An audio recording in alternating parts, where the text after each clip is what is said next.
ख्वाजा दुनिया में 60 और 70 की दहाई में बेशुमार नए लीडर पैदा हुए।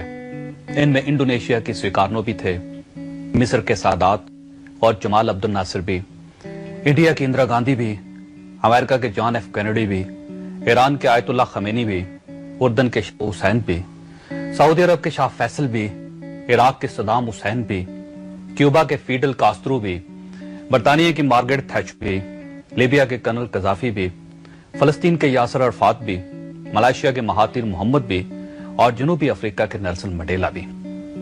लेकिन सियासी तारीख के मौरखीन का कहना है कि पाकिस्तान के जुल्फकार अली भुट्टो दुनिया के इन तमाम लीडर्स के भी लीडर थे। भुट्टो साहब 60 और 70 की दहाई में दुनिया के 10 बड़े जबकि एशिया के सबसे बड़े लीडर समझे जाते थे। भुट्टो साहब को अल्लाह ताला ने बेशुमार सलाहियतों से नवाज रखा था। मसलन उनकी याददाश्त हैरान कुन थी।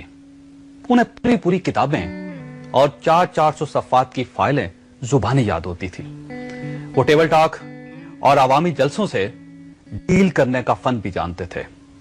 वो कॉन्फ्रेंसेस और मुज़ाकरात के दौरान मुखालफिन को शिकस्त दे देते थे और अवामी जलसों में लोगों के दिल जीत लेते थे। और वो बेइंतहा हाजिर जवाब भी थे। आप उनकी हाजिर जवाबी के 2 वाकयात मुलाहिजा कीजिए।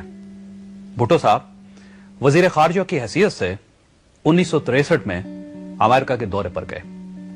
वहां सदर कैनेडी के साथ उनकी मुलाकात हुई। सदर कैनेडी भुट्टो साहब की जहानत से बेइंतहा मुतासर हुए और उन्होंने भुट्टो साहब से कहा, अगर आप अमेरिकन सिटीजन होते तो आप इस वक्त अमेरिका के वजीर होते। भुट्टो साहब ने फौरन जवाब दिया, सर मैं अगर अमेरिकन होता तो मैं अमेरिका का वजीर ना होता, अमेरिका का सदर होता।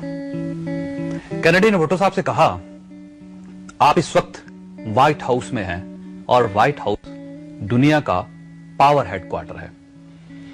भुट्टो साहब ने फौरन जवाब दिया, और दुनिया का पावर हेडक्वार्टर इस वक्त मेरे पांव के नीचे है। भुट्टो साहब सोते भी कम थे, खाते भी कम थे और ब्यूरोक्रेसी की सुनते भी कम थे। पाकिस्तान में नाज़रीन 30 साल तक लीडर्स ने गरीबों, किसानों, मजदूरों और हारियों की बात की। लेकिन भुट्टो साहब पाकिस्तान के पहले लीडर थे जिन्होंने हारियों, मजदूरों, किसानों और गरीबों के दुखों को आवाज दी, जिन्होंने इन्हें फर्श से उठाकर सीने के साथ लगा लिया। और ये जुल्फकार अली भुट्टो के इक़्तिदार के आखिरी दिनों की बात थी। भुट्टो साहब के पुराने साथी उन्हें समझाते थे, आप एहतियात से काम लिया करें, आप अमेरिका को यूं न ललकारा करें, अमेरिकन इंतकाम के मामले में बड़े संगदिल हैं। आप मजदूरों और किसानों की बात न किया करें, सरमायादार दुनिया आपको अपना दुश्मन समझ रही है। आप फौज को भी बैरकों तक महदूद करने की बात न किया करें, जर्नैल आपके गिर्द घेरा तंग कर देंगे। आप इंडिया को भी ना ललकारें, ये आपके खिलाफ साजिशें करेगा। और आप ताजरों, सरमायादारों और मजहबी वॉरलॉर्ड्स के बारे में भी बातें ना किया करें, ये लोग आपको कम्युनिस्ट मशहूर कर देंगे। भुट्टो साहब के साथी ने कहते थे, आप जरा सी एहतियात कर लें, हालात के साथ जरा सा समझौता कर लें ताकि सिस्टम चलता रहे।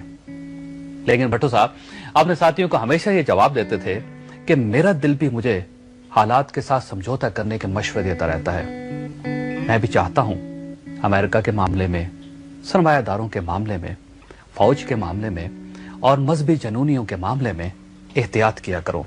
लेकिन फिर जब मैं लाड़काना, लाहौर, पेशावर और नौशकी के गरीब हारियों, मजदूरों और किसानों को देखता हूं तो मैं बेबस हो जाता हूं और मैं अपने आप से कहता हूं, जुल्फकार अगर तुमने भी समझौता कर लिया तो इस गरीब कौम का मुकद्दर कौन बदलेगा, इनका साथ कौन देगा। गरीबों के वो ख्वाब जिन्होंने भुट्टो और मोहतरमा बेनजीर भुट्टो की पलकों में जन्म लिया था, क्या वो ख्वाब आज भी ताबीर की तरफ सफर कर रहे हैं? क्या पाकिस्तान पीपल्स पार्टी भुट्टो के पाकिस्तान को भुट्टो का पाकिस्तान बना पाई और क्या बना पाएगी?